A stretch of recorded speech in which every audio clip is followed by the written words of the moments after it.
Hey, good morning, my dear friends and students. I am Sadhna and all of you enjoying mathematics and science with me. नेहमीप्रमाणे enjoy करता maths आणि science असाच एक interesting lesson. त्याचं नाव आहे indices and cube route, म्हणजे घातांक आणि घनमूळ कसं काढायचं हे आपल्याला इथे समजून घ्यायचं आहे. ह्या स्टँडर्डचा हा अगदी सिम्पलेस्ट खूप इझी चॅप्टर आहे. तुम्हाला इझिली सगळ्या प्रश्नांची उत्तरही देता येणार आहे आणि तुम्ही आउट ऑफ मार्क्स मिळवणार आहे. पण त्या अगोदर तुम्ही फक्त काय करायचं, माझ्यासोबत पेन आणि तुमची नोटबुक आणि सगळं छानपैकी घेऊन बसा आणि मी जसं सांगते त्या पद्धतीने तुम्ही तुमचं नोट डाऊन करा आणि मी सांगते त्या पद्धतीने एक्झाम्पल सॉल्व्ह करा. आणि सगळ्यात महत्त्वाचं, इतके छान छान इंटरेस्टिंग व्हिडिओ तुमच्यासाठी घेऊन येत आहे आणि फ्री ऑफ कॉस्ट. सगळ्यात महत्त्वाचं, याच्यासाठी तुम्हाला काही चार्ज करावं लागत नाही. त्याच्यामुळे तुम्ही फक्त एकच काम करायचं, फक्त चॅनलला सबस्क्राईब करा आणि तुम्ही लाईक करून आमचा उत्साह हा द्विगुणित करू शकता. सो प्रत्येक व्हिडिओला लाईक करायला विसरू नका आणि तुमच्या फ्रेंड्स, जसं तुम्हाला फायदा होतो तसं तुमच्या फ्रेंड्स सोबत सुद्धा हे व्हिडिओ शेअर करा, म्हणजे त्यांच्या सुद्धा ज्ञानामध्ये भर होईल आणि त्यांना पण फायदा होणार आहे. So student, let's see today's topic, indices and cube root. Say student, in previous standard तुम्ही म्हणजे आता 8वीला आहात. 7th स्टँडर्डला ऑलरेडी तुम्ही इंडायसेस आणि त्याचे जे रूल्स आहेत ते शिकलेले आहात, पण आपण क्विकली रिव्हिजन करणार आहोत कारण हे रूल्स तुम्हाला ॲज इट इज 8th स्टँडर्डला सुद्धा आहे. तर सगळ्यात पहिले ह्या इंडायसेसमध्ये इंडेक्स काय असतो, बेस काय असतो. समजा मी एक नंबर घेतला 3⁵. आपण काय म्हणतो याला, 3⁵. मग याच्यामध्ये तो जो पायाचा असतो त्याला काय म्हणणार तुम्ही, बेस म्हणणार. आणि जो वरती घातांकाच्या स्वरूपामध्ये अशा पद्धतीने दिलेले असणारे त्याला तुम्ही काय म्हणणार, इंडेक्स. आपल्या चॅप्टरचं नाव काय आहे, इंडायसेस. मग एक असेल तर इंडेक्स, अनेक असेल तर इंडायसेस म्हणत असतो. इंडेक्स, या इंडेक्सला अजून एक शब्द आहे पॉवर, अजून एक शब्द आहे एक्सपोनंट. मग तुम्ही कधीही पेपरला एक्सपोनंट शब्द आला तर घाबरून जाऊ नका. That is 5 is the exponent of the 3 किंवा 5 पॉवर ऑफ 3 असं काही आलं किंवा 3⁵ असं काही आलं तर बिलकुल घाबरून जाऊ नका, कारण हे सगळे समानार्थी, आपण म्हणतो ना सेम मिनिंग वाले वर्ड. सो वरती जो घातांक असतो त्याला इंडेक्स पण म्हणत असतो, पॉवर सुद्धा म्हणत असतो किंवा एक्सपोनंट सुद्धा आपण म्हणत असतो, आणि खाली जो पायाजवळ असतो त्याला काय म्हणत असतो आपण, बेस. सो ऑल थिंग तुम्हाला इथे क्लिअर झालं असेल. व तुम्हाला मी एक्झाम्पल देते. आता तुम्हाला जर ही कन्सेप्ट समजली असेल तर तुम्ही मला सांगा ह्याच्यामध्ये बेस कुठला आहे आणि इंडेक्स कुठला आहे. त्यानंतर अजून एक एक्झाम्पल देते, याच्यामध्ये बेस कुठला आहे आणि इंडेक्स कुठला आहे. नक्की मला कमेंट बॉक्समध्ये लिहा की याच्यामध्ये बेस आणि इंडेक्स कुठला आहे, याच्यामध्ये पण बेस आणि इंडेक्स कुठला आहे, आणि याच्यावरती 5 एक्झाम्पल तुम्ही तुमच्या मनाने सॉल्व्ह करा. ओके, चला बघूया नेक्स्ट कन्सेप्ट. आता आपल्याला समजा याची व्हॅल्यू फाइंड करायला लावली. सपोज तुम्हाला दिलेला आहे इथे 2⁵. 2 is the base, 5 is the index. म्हणजे 2⁵ याचा अर्थ काय होणार आहे, 2 चा आपण किती वेळा गुणाकार करणार आहोत, we have to multiply 2 by 5 times. किती, 5 आहे म्हणून 1 2 3 4 and 5. 5 वेळा आपण ह्या 2 चा गुणाकार करणार आहे. आणि जर व्हॅल्यू फाइंड करायला लावली, जर तुम्हाला फक्त मल्टिप्लिकेशनच्या फॉर्म मध्ये सांगितलं तर तुम्ही असं लिहू शकता, आणि व्हॅल्यू फाइंड करायला लावली तर मल्टिप्लाय करा. 2 2 जा 4, 4 2 जा 8, 8 2 जा 16, 16 2 जा व्हॉट इज 32. म्हणजे 2 दुने 4, 4 दुने 8, 8 दुने 16, 16 दुने 32. मग तुमचा आन्सर काय येणार आहे, 2⁵ मीन्स 32. 2चा 5वा घात म्हणजे 2चा 5 वेळा गुणाकार केला तर उत्तर काय येणार आहे तुमचं 32 अशा पद्धतीने येणार आहे. किंवा अजून एक एक्झाम्पल समजा तुम्हाला इथे दिलेलं आहे की सपोज 1⁵3 दिलेलं आहे. आता हे तर किती सिंपल आहे.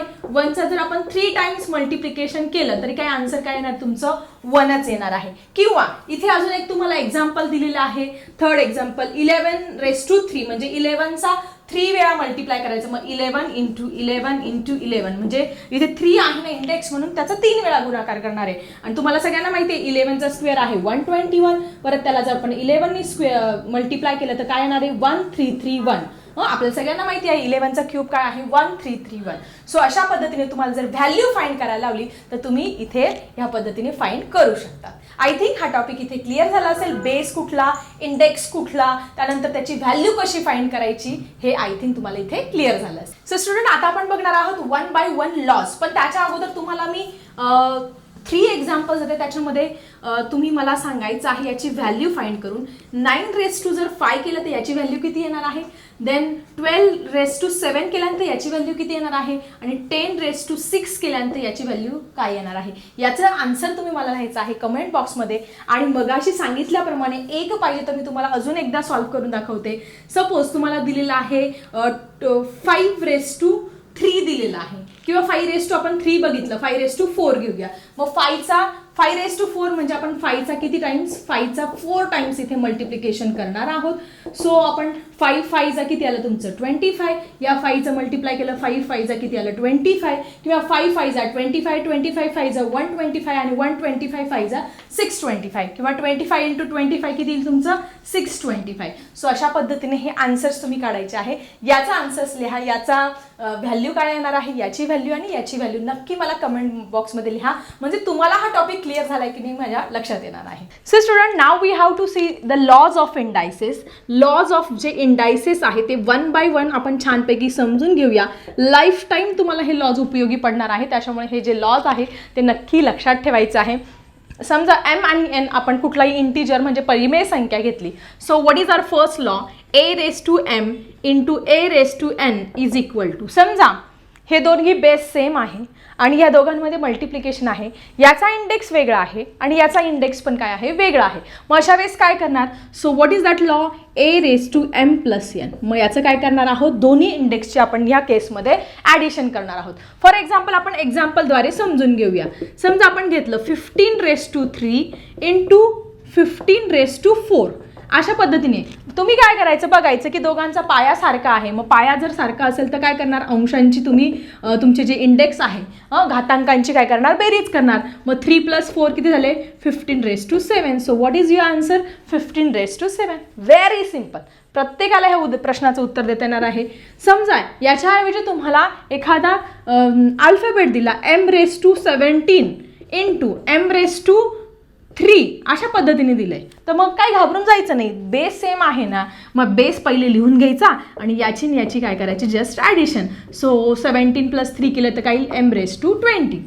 कसंही एक्झाम्पल देऊ द्या, जर बेस सारखा असेल तर त्यांची ॲडिशन करायची, एवढं मात्र लक्षात ठेवायचं आहे. किंवा तुम्हाला समजा ह्या फॉर्ममध्ये दिलं आहे 2/5⁻³ × 2/5⁻6 अशा पद्धतीने दिले.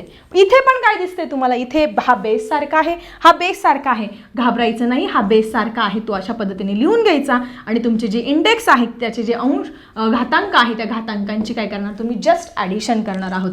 सो 2/5 3 + 6 किती झाले तुमचे 9. सो 2/5⁹9. Clear everyone. सो अशा पद्धतीने हा रूल आला तर फक्त तुमचे जे इंडेक्स आहे किंवा त्याचे जे घातांक आहे त्यांची बेरीज करायची, एवढं छानपैकी लक्षात ठेवायचं आहे. सो स्टुडंट, आय थिंक हा रूल तुम्हाला क्लिअर झाला असेल. नेहमीप्रमाणे परत एकदा मी तुम्हाला हा रूल समजला की नाही, मला पण समजलं पाहिजे की तुम्हाला मी 3 एक्झाम्पल ऑलरेडी सॉल्व्ह करून दाखवते. हे 2 एक्झाम्पल तुम्ही मला कमेंट बॉक्समध्ये लिहा की हा रूलचे किंवा ह्या एक्झाम्पलचा आन्सर नक्की काय आहे. तुम्हाला एक्झाम्पल दिले 19⁻6 × 19⁻12. काय आहे याचं आन्सर ते तुम्ही मला लिहा. त्यानंतर 9/7⁻15 × 9/7⁸. What is this answer, please write down in the comment box. Okay, I think first rule तुम्हाला इथे क्लिअर झाला असेल. So student, let's see the next rule. So आपण ॲडिशनचा रूल बघितला, आता आपण बघणार आहोत सबस्ट्रॅक्शनचा रूल. a⁻m / a⁻n असं तुम्हाला जर दिलं असेल तर काय करणार, या केसमध्ये बेस सारखा आहे पण इथे मल्टिप्लिकेशनच्या ऐवजी काय दिले तुम्हाला, डिवायडेशन दिलेलं आहे. मग त्या केसमध्ये तुम्ही काय करणार, a⁻m - n म्हणजे तिथे फक्त काय करणार, सबस्ट्रॅक्शन करणार आहात. हा नवीन रूल तुम्ही छानपैकी समजून घ्यायचा आहे. हा रूल तुम्हाला अगदी डिटेलमध्ये समजेल ज्यावेळेस आपण एक्झाम्पल घेणार आहे. समजा तुम्हाला दिलं आहे 15⁻³ / 15⁻2 अशा पद्धतीने दिलं आहे. मग काय करणार, तो आपला रूल लिहिणार की असं असेल तर आपण काय करतो, त्याच्या इंडेक्सचे सबस्ट्रॅक्शन करतो. 15⁻³ - 2 करणार आणि इज इक्वल टू 1. 1 हा आपण लिहित नाही, डायरेक्टली असं 15 आन्सर लिहिलं तरी चालणार आहे. सिम्पल आहे, साधा सोपा आहे. किंवा आपण अजून एक एक्झाम्पल घेतलं 98⁻60 / 98⁻20 असं दिलेलं आहे. सिम्पल, बेस तुमचा सारखा आहे, मध्ये डिवायडेशनचं साईन बघायचं आणि मग काय करायचं, त्याचं सबस्ट्रॅक्शन करायचं आणि आन्सर तुमचं येणार आहे 60मधून 20 गेले किती आले, 40. पण ह्या एक्झाम्पलमध्ये कधी कधी हा जो एम आहे तो जर मोठा असेल तर आपण एममधून एन मायनस करतो, पण कधी कधी उलटं पण दिलेलं असतो, एन हा ग्रेटर दिलेला असतो. फॉर एक्झाम्पल तुम्हाला सांगते मी, समजा दिलेला आहे 25⁻18 डिवायडेड बाय 25⁻26 असं दिलेलं आहे. घाबरायचं काही काम नाही, आपला रूल लिहायचा किती, a⁻m divided by a⁻n is equal to a⁻m minus n. But in this case n is greater than n हे आपल्याला दिसतंय. मग हे लिहिण्याची गरज नाही, पण आपण समजून घेऊया. मग काय करणार आपण, 25⁻18 मायनस 26 करणार. आता तुम्हाला सगळ्यांना माहिती आहे 18 छोटा नंबर आहे, 26 मोठा नंबर आहे. मग आता 80मधून 26 जात नाही, मग आपण काय करणार, मोठ्या संख्येतून छोटी संख्या वजा करूया. मग 18 मायनस 26 आहे, 26 मायनस 18 करूया. मग 18पासून 26पर्यंत मोजूया. 18, 19, 20, 21, 22, 23, 24, 25, 26 किती उरले तुमचे, 8 आलेले आहे. किती आले आन्सर तुमचं, 8 आलेलं आहे. ठीक आहे. सो अशा पद्धतीने जर हा नंबर मोठा दिलेला आहे तर तुमचं ह्या पद्धतीने आन्सर इथे येणार आहे. पण इथे काय करत असतो आपण, मोठ्या संख्येचं चिन्ह अगोदरचं कट करा. मग आता इथे 25⁸ आला, पण आपलं चिन्ह मात्र काय करणार, मोठ्या संख्येचं चिन्ह काय आहे, मायनस, म्हणून इथे काय येणार तुमचा -8 आहे, त्याचं काय येणार आहे, साईन येणार आहे. किंवा अजून एक एक्झाम्पल दिलं, समजा m⁻17 डिवायडेड बाय m⁻20 दिलेला आहे. सेम एक्झाम्पल आहे, m⁻17 मायनस 20 तुम्ही इथे करणार आहात. मग 20मधून तुमचे 17 गेले, 3 चिन्ह मोठ्या संख्येचं म्हणजे m⁻−3 इथे आन्सर येणार आहे. म्हणजे ज्यावेळेस इकडची संख्या मोठी असेल तर वजाबाकी काय करायची, मोठ्या संख्येतून छोटी संख्या वजा करायची. पण चिन्ह देताना नेहमी काय लक्षात ठेवायचं, तुम्ही मोठ्या संख्येचं चिन्ह द्यायचं आहे. सो आय थिंक हा रूल पण तुम्हाला इथे क्लिअर झाला असेल. नेहमीप्रमाणे तुम्ही मला सांगायचं आहे, समजा 25⁻18 डिवायडेड बाय 25⁻8 काय आन्सर आहे, जरा मला कमेंट बॉक्समध्ये लिहा. आणि समजा अशा पद्धतीने दिले 5/4⁻13 डिवायडेड बाय 5/4⁻10. मग अशा केसमध्ये काय आन्सर येणार आहे ते मला तुम्ही लिहा कमेंट बॉक्समध्ये. सेम येणार आहे, आपण काय करणार, जस्ट तिथे सबस्ट्रॅक्शन करणार आहोत. आणि अजून एक, जर हा n मोठा असेल तर अजून एक एक्झाम्पल, समजा तुम्हाला दिलेला आहे 150⁻19 डिवायडेड बाय 150⁻29 असं दिलेलं आहे. याचा आन्सर काय, this and this 3 examples are for homework. याचं बघा प्लेन पहिला रूल, याचा पण सेम रूल आहे, पण याच्यामध्ये n मोठा आहे. काय आन्सर येईल ऑलरेडी तुम्हाला मी सांगितलेलं आहे. या सगळ्यांचे आन्सर लिहा मला कमेंट बॉक्समध्ये. चला आपण आपला समजून घेऊया थर्ड रूल. पण त्याच्या अगोदर बरेच विद्यार्थी कन्फ्यूज होतात की ज्यावेळेस a⁻n मल्टिप्लिकेशन असेल तर साधं सोपं लक्षात ठेवायचं, कन्फ्यूज व्हायचं नाही. मल्टिप्लिकेशन असेल तर बेरीज करायची, आणि ज्यावेळेस तुम्हाला तिथे डिवायडेशन दिलं असेल त्यावेळेस काय करायची, वजाबाकी करायची, सबस्ट्रॅक्शन करायची. हे साधे सोपे. आय थिंक हे दोन्ही रूल तुमच्या लक्षात आले असेल. हे रूल्स कसे बोलतो आपण, a⁻m into a⁻n is equal to a⁻m plus n, a⁻m divided by a⁻n is equal to a⁻m minus n असं वाचन करत असतो. किंवा मराठीमध्ये जर मराठी मीडियमचे जे विद्यार्थी वाचन कसं करणार, a चा m घात गुणिले a चा n घात बरोबर a चा m अधिक n घात, a चा m घात भागिले a चा n घात बरोबर a चा m अधिक m वजा n घात. सो अशा पद्धतीने हे दोन रूल आपण छानपैकी इथे क्लिअर केलेला आहे. So student, let's see the next rule. So student, आपले दोन रूल क्लिअर झालेले आहे. नेक्स्ट खूप इंटरेस्टिंग आणि खूप सिम्पल रूल आहे. चला समजून घेऊया. a⁻m ब्रॅकेट n अशा पद्धतीने दिलं असेल तर आपण काय करणार आहोत, त्याच्या दोघांचा जे इंडेक्स आहे त्याचं मल्टिप्लिकेशन करणार आहे. a⁻m इंटू n एवढा सिम्पल रूल आहे. साधं एक्झाम्पल घेऊया आपण.